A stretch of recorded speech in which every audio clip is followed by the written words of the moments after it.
Hi friends, எல்லாருக்கும் வணக்கம். இன்றைக்கி நம்ம நிக்கிஸ் கிச்சனில் நல்ல மொறுன்னு உருளைக்கிழங்கு சிப்ஸ் எப்படி பண்ணுறதுன்னு பார்க்கலாங்க. உருளைக்கிழங்கு சிப்ஸ் அப்படின்னாலே குழந்தைகளுக்கெல்லாம் ரொம்ப ரொம்ப பிடிக்கும். செஞ்சு வச்சோம் அப்படின்னா டக்குன்னு காலியாகிடும். இந்த சிப்ஸை யூஸ்வலாக நம்ம பேக்கரியில் தான் பார்த்துருப்போம். இந்த பேக்கெட் போட்டு வச்சுருப்பாங்க, குச்சி சிப்ஸ்னு கூட இதை சொல்லுவாங்க. இப்போ வாங்க இந்த சிப்ஸை எப்படி நல்லா கிறிஸ்பியாகவும் டேஸ்ட்டாகவும் பண்ணுறது அப்படிங்கிறத பார்த்துடலாம். இந்த உருளைக்கிழங்கு சிப்ஸ் பண்ணுறதுக்கு நான் இன்றைக்கி மீடியம் சைஸில் இருக்கிற 3 உருளைக்கிழங்கு எடுத்துருக்கிறேன். இப்போ இதை முதல்ல நம்ம தோல் சீவிக்கலாம். கொஞ்சம் நீளமாக இருந்தது அப்படின்னா சிப்ஸ் நல்லா லென்த்தாக கிடைக்கும். உங்களுக்கு ரவுண்டாக இல்லாமல் நீளமாக இருக்கிற உருளைக்கிழங்கா பார்த்து செலக்ட் பண்ணி வாங்கிக்கோங்க. கொஞ்சம் பெரிய சைஸ் இருந்தாலும் நல்லாயிருக்கும்.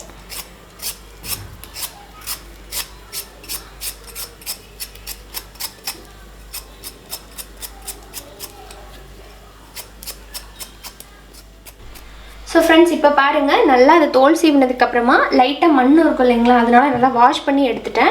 இப்போ இதை நம்ம ஸ்லைஸ் பண்ண ஆரம்பிச்சிடலாம்.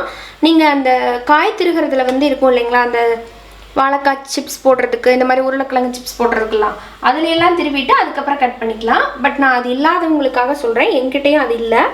அதனால இந்த மாதிரி கத்தி வச்சு நான் சின்ன சின்னதாக ஃபஸ்ட்டு ஸ்லைஸ் பண்ணிவிட்டு அதுக்கப்புறம் குட்டி குட்டியாக நறுக்கிக்க போகிறேன். அது எப்படி அப்படிங்கிறத பார்க்கலாம்.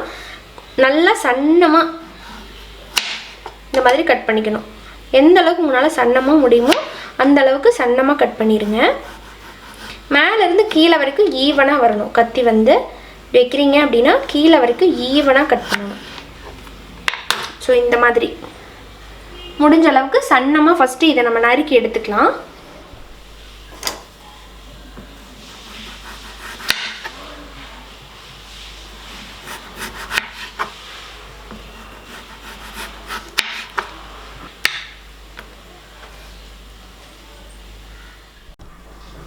இப்போ 3 உருளைக்கிழங்கையும் அதே மாதிரி ஸ்லைஸ் பண்ணி எடுத்துட்டேன்.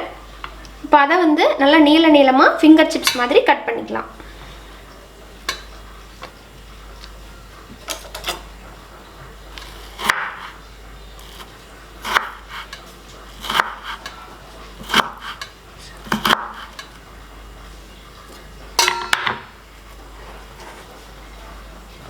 பார்த்தீங்கன்னா இந்த மாதிரி.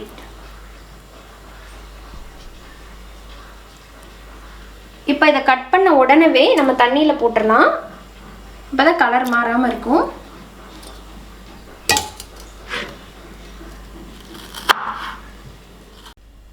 இப்போ நம்ம கட் பண்ண பொட்டேட்டோ ஃபிங்கர்ஸ் எல்லாத்தையுமே இந்த மாதிரி தண்ணியில் ஒரு டைம் அலசி, தண்ணியில் போட்டிருந்தோம் இல்லைங்களா, அது எல்லாத்தையும் ஒரு ஃபில்டரில் போட்டு வச்சுருக்கிறேன். தண்ணி கொஞ்சம் நேரம் வடிகட்டும்.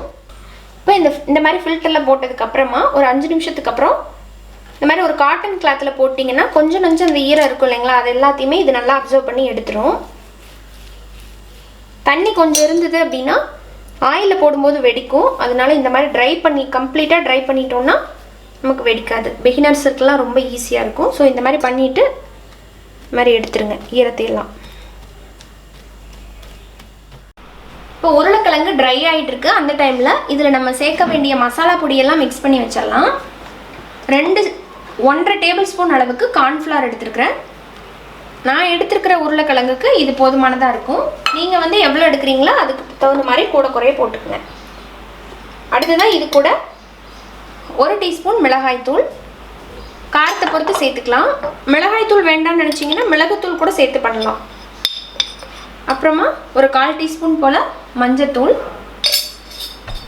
கூடவே தேவையான அளவுக்கு உப்பு.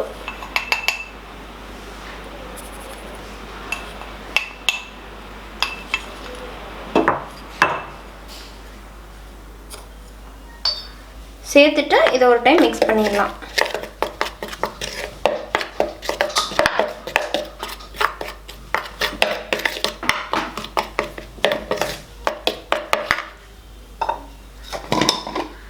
இப்போ இதில் கொஞ்சம் கலருக்காக காஷ்மீரி சில்லி போடுறேன். இது ஆப்ஷனல், வேண்டாம்னா விட்டுறலாம்.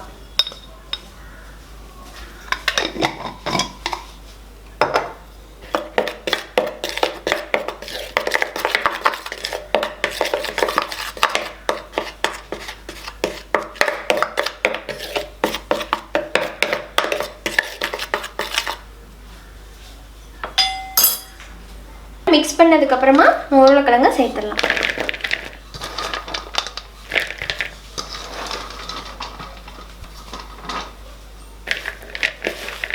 கொஞ்சம் கொஞ்சமாக சேர்த்து நல்லா மிக்ஸ் பண்ணி விட்டுருங்க. அதில் லைட்டாக ஈரம் இருக்கிறதுனால நல்லா பிடிச்சிக்கும். அப்படி உங்களுக்கு ரொம்ப ட்ரை ஆகிருந்துன்னா லைட்டாக தண்ணி தெளித்து பிசைஞ்சிக்கணும்.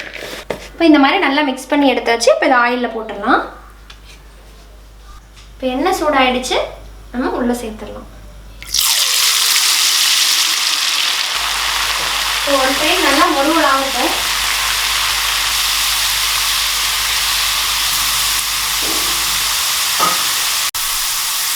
இப்போ பார்த்தீங்கன்னா ஒரு சைடு நல்லா முருகலாயிருக்கு, திருப்பி போட்டுடலாம்.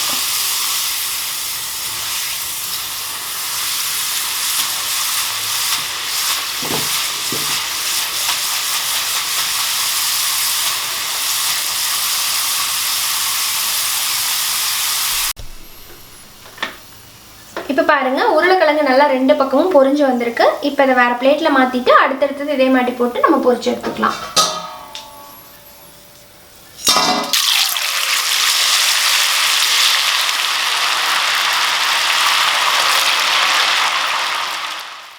அவ்வளோதாங்க, ருசியாக நல்லா குயிக்காக உருளைக்கிழங்கு சிப்ஸ் ரெடி பண்ணிட்டோம். இது இப்போ நான் எப்படி வந்திருக்கு அப்படிங்கிறத டேஸ்ட் பண்ணி பார்த்துடலாம்.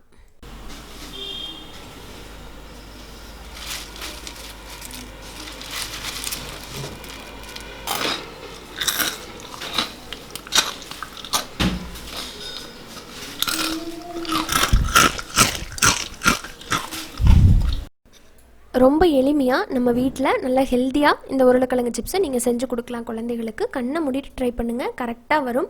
பிகினர்ஸ் கூட நீங்கள் ஈஸியாக செஞ்சு பார்க்கலாம். ஸோ ட்ரை பண்ணிவிட்டு உங்களோட ஃபீட்பேக்கை ஷேர் பண்ண மறந்துடாதீங்க. இந்த வீடியோ உங்களுக்கு பிடிச்சிருக்குன்னு நினைக்கிறேன் அண்ட் யூஸ்ஃபுல்லாக இருந்திருக்கும் அப்படின்னு நம்புகிறேன். யூஸ்ஃபுல்லாக இருக்குது அப்படின்னு நினச்சிங்கன்னா ஃப்ரெண்ட்ஸ் அண்ட் ஃபேமிலியோட ஷேர் பண்ணுங்கள், லைக் பண்ணுங்கள். மறக்காமல் நம்ம சேனல் நிக்கீஸ் கிச்சனை சப்ஸ்கிரைப் பண்ணிவிட்டு கூட இருக்கிற பெல் சிம்பிளை அழுத்திடுங்க. இன்னொரு இன்ட்ரெஸ்டான ரெசிபியோட உங்கள் எல்லாரையும் சீக்கிரமாக வந்து மீட் பண்ணுறேன். அது வரைக்கும் நன்றி, வணக்கம்.